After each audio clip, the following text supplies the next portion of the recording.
大家好，欢迎来到 K 线西游战法频道。就在昨天晚间，美股继续反弹，我们看到一轮周线级别下跌西游之后的反弹正在发生。那么周线级别下跌西游过程当中，我们看到美股出现悟空阴线标志性悟空阴线后面有几根这个妖怪性 K 线，然后走八节阴线。沙僧阴线组和唐僧阴线，根据我们 K 线西游战法，时间级别切换、方向切换就有周线下跌西游之后容易出现4小时级别到日线级别的反弹。那从4小时级别这个角度出发，10月30日21点30分的这个阳线4小时级别的阳线构成悟空阳线，行情走到这个位置上，我们看到4小时级别的8节阳线组，那上方呢就有沙僧阳线和唐僧阳线走到34000点的一个预期，同时呢把时间级别敲到日线级别，就可以看到34000点呢刚好处在一个压力位附近。那这个压力位呢，就是由行情当中144均线和169均线共同构成的一个位于34000到33800附近的一个压力位，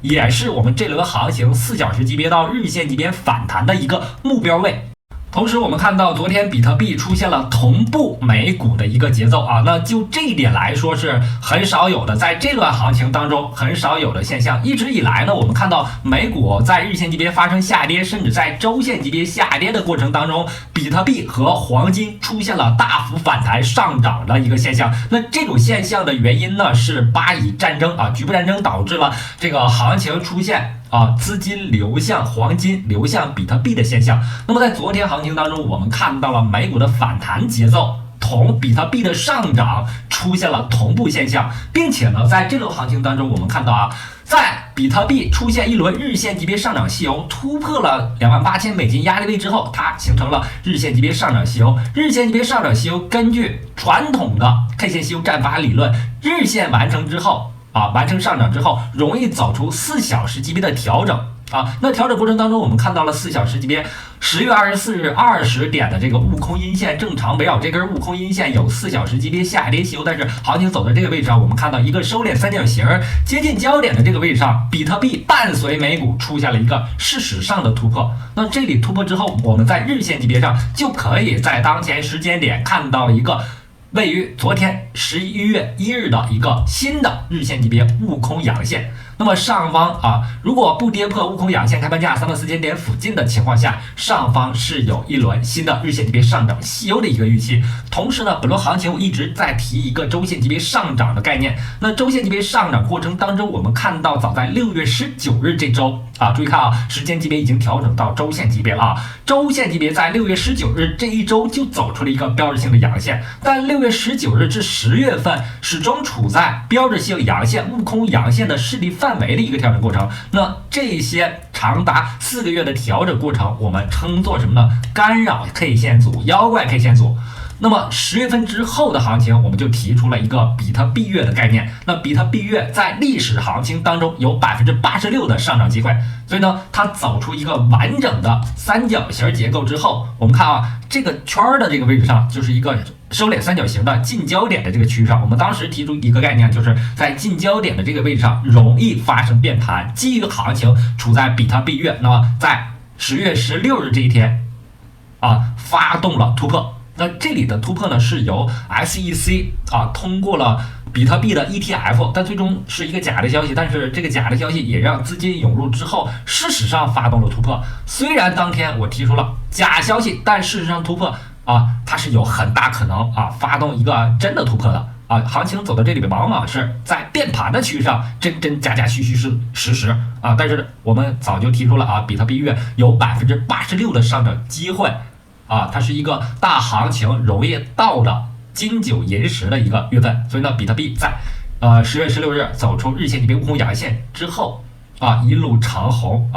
到达了今天的高点，接近36000点差0.1美金。那么行情走到这个位置上，我们既然有新的日线级别上涨西游的一个预期，那在周线级别上这个角度上就可以看到在周线级别上有悟空阳线和悟空阳线所涉及到的悟空阳线组之后，走出了8节阳线。那么本周行情当中，如果不断上涨的情况下呢，我们将面临上方能够企稳34000点之后的沙僧阳线。注意看这里是一个周线级别的上涨，上方呢是有沙僧阳线的一个需求的。那么如果能够完成一轮完整的周线级别上涨的话，到来年3、4月份我们将会看到45000美金周线级别上涨期完成之后的一个比特币，那牛市初期的行情，牛市初期的第2轮的周线级别上涨期将宣告胜利会师。同时呢，这轮行情我们也看到了以太坊是相对来说比较弱势的。它这里的弱势呢，指的是同比特币的这个交易对出现了一个弱势。走完一轮周线级别下跌吸油之后注意看，以太坊和比特币的交易对走出一轮周线级别下跌吸油之后，没有出现我们预期当中的4小时级别和日线级别的反弹这里反弹力度非常微弱，在4小时级别上有了一根阳线之后，迅速被空头打压了下来。那么以太坊目前相对比特币还是非常弱势的，以太坊在这轮行情当中尚没有出现很好的表现。那么回到以太坊和 USDT 的价格上来，在这里呢，我们看到一个下跌的收敛三角形，跌破之后呢，到达筹码密区1550美金附近之后，由于焦点位的吸引力作用，开启了一轮日线级别反弹，但相对于比特币弱势。接着今天呢，我们看到比特币领涨之后，以太坊仍然处在一个震荡的一个筹码密区，但是不是绝对的。以太坊和比特币的这个交易对，我认为很快它会出现一个反弹。如果它出现反弹的话，以太坊和 USDT 的价格将会面临领涨行情毕竟呢，我们看到比特币已经不断创出新高，但是以太坊在这个位置始终是被压着，包括了 BNB 始终被压着。但是这种压制呢，最终会导致以太坊和比特币的交易对 BNB 和比特币的这个交易对出现暴力的反弹，最终呢引领一轮爆发式的主流币这里的主流币指的是不包括比特币的主流币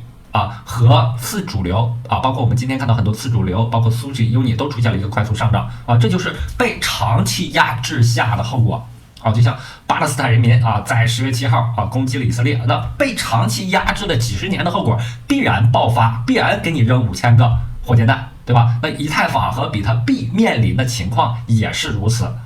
被压制久了自然会爆发，一旦爆发出来，那么将会迎来什么呢？主流币、次主流币爆发的行情。那么就在昨天，我们也看到了板块轮动，特别是长期被压制的 Sushi。那 Sushi 呢和 Uni 呢都是去中心化的平台币，但是 Sushi 无论是市值、成交量都是远落后于 Uni 的。那 Uni 呢几乎是去中心化交易所的独角兽，但是 Sushi 呢是在20年才开发出来的。开发出来之后一路长红，涨到23美金之后随着熊市的到来不断下跌，最终它的下跌幅度呢超过了95%，到达了惊人的98%这也是一个熊市应该有的一个下跌的特征。但是呢 Sushi 呢几乎被抛弃了被这个散户和超级主力抛弃了但由于当前行情回暖之后 Sushi遭到了热炒，它毕竟是一个去中心化平台币是一个热点板块当中的热门币种所以呢，在最近的几个交易日内，我们看到了成交量和价格的暴涨，引领了平台币去中心化 DEX 交易所平台币的上涨。那么就在今天早上，我们也看到了Uni 出现了一个动作就是日线级别上我们看到了有20%的振幅，15.5%的上涨那么这个上涨呢是一个标志性的上涨阳线，悟空阳线。所以呢，对 Uni 来说，目前应该重点关注的是，有了悟空阳线之后，上方可能会发生一个日线级别上涨吸油。当然了，今天到达4.9美金附近，这里是一个压力位，这个压力位呢是144均线、169均线所形成的一个均线压制。但是呢，这个位置我认为很快将会迎来突破性的机会。为什么呢？我们回到这个结构上来Binance 平台我画的比较清楚一些。回到 Binance 平台，我们看到144均线压力位附近，但是下方大概是5.5美金附近的这个区域都是一个黄金坑，因为它跌破的平台是在5.5美金，5.5美金进入黄金坑之后下方包括4美金到5美金这样的一个区间都处在一个黄金坑。那么大多数强势币种都通过了144均线和169均线的压力，也通过了筹码密区形成的波峰点线过来的压力。所以呢，很快我认为 Uni 它的目标点位是在7美金之上，同时呢，介于 Uni在未来的可能性，我认为Uni 呢起码会在牛市行情当中突破100美金。那么由于时间的关系，今天的节目就到这里，非常感谢大家一直以来的支持和鼓励，希望大家能够订阅我的频道，感谢大家，再见。